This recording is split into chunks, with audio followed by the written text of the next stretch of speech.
भगवान श्री कृष्ण जी के अनन्य भक्तों को आज दिनांक 18 जुलाई 2024 को अनंत सादर प्रणाम। आओ हम सब मिलकर श्रीमद् भगवत गीता के अध्याय 2 के श्लोक 45 का ज्ञान अमृत मंथन आनंद पूर्वक ग्रहण करें। शुरुआत करेंगे हम अपने हरि भक्ति के नाम जप यज्ञ के साथ।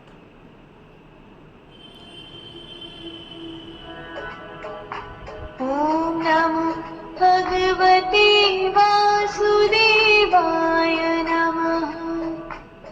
हिंदी भाषा में इसका गहन ज्ञान प्राप्त करने से पहले आओ हम संस्कृत की मूल भाषा में मंत्र का ग्रहण करें। त्रैगुण्य विषया वेदा निस्त्रैगुण्यो भवार्जुना निर्द्वन्द्वो नित्यसत्त्वस्थो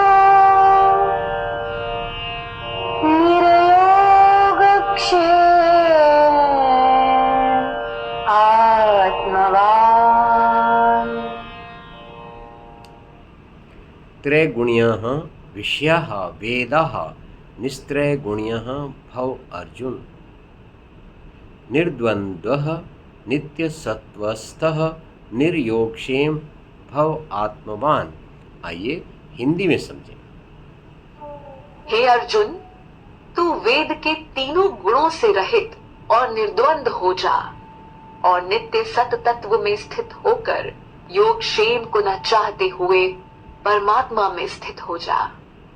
निष्काम कर्म की सबसे सटीक ज्ञान हमें भगवान श्री कृष्ण जी ने इस श्लोक में दिया है।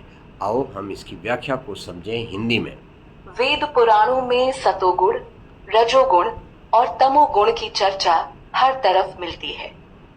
इन्हीं गुणों के अधीन मनुष्य के तमाम कार्यों को होते देखा गया है, जो इस भौतिक जगत में उसके बंधन का कारण भी है।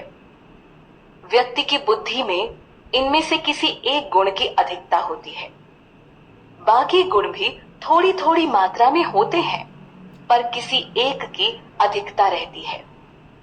यहाँ भगवान कृष्ण अर्जुन को इन तीनों गुणों से परे जाने को कह रहे हैं। वो कहते हैं, हे अर्जुन, तुम इन गुणों से ऊपर उठ जाओ और निर्द्वंद्व बनो। निर्द्वंद्व यानी जीवन में किसी भी घटना या चीज को लेकर दिखने वाले दो अलग अलग नजरिए। कृष्ण अर्जुन को बिना चिंता किए एक नजरिया बताने को कहते हैं, ताकि वो अपने कर्म के प्रति भ्रमित न हो सके। साथ ही कहते हैं कि तुम लाभ या सुरक्षा की चिंता किए बिना आत्मपरायण बनो। परमात्मा में चित्त को स्थिर करना एक जटिल कार्य है, लेकिन सबसे आवश्यक कार्य भी यही है। ऐसा ना करने से व्यक्ति भटकाव या दूसरे शब्दों में कहें माया का शिकार बन जाता है।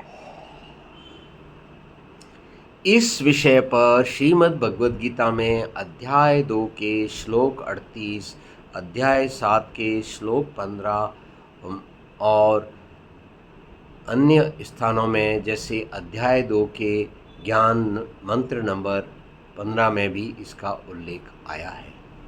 इन सब बात का सार यही है कि यज्ञ, तप और दान का त्याग न करें, और दान यानी कर्म फल को निष्काम भाव से करें। तप यानी अपनी स्वयं की व्यक्तिगत कुशलता को हमेशा और भी श्रेष्ठ बनाते रहें, और यज्ञ का मतलब है हमेशा टीम भावना से कार्य करें। आइए अब हम इसे संगीत की भाषा में समझते हैं।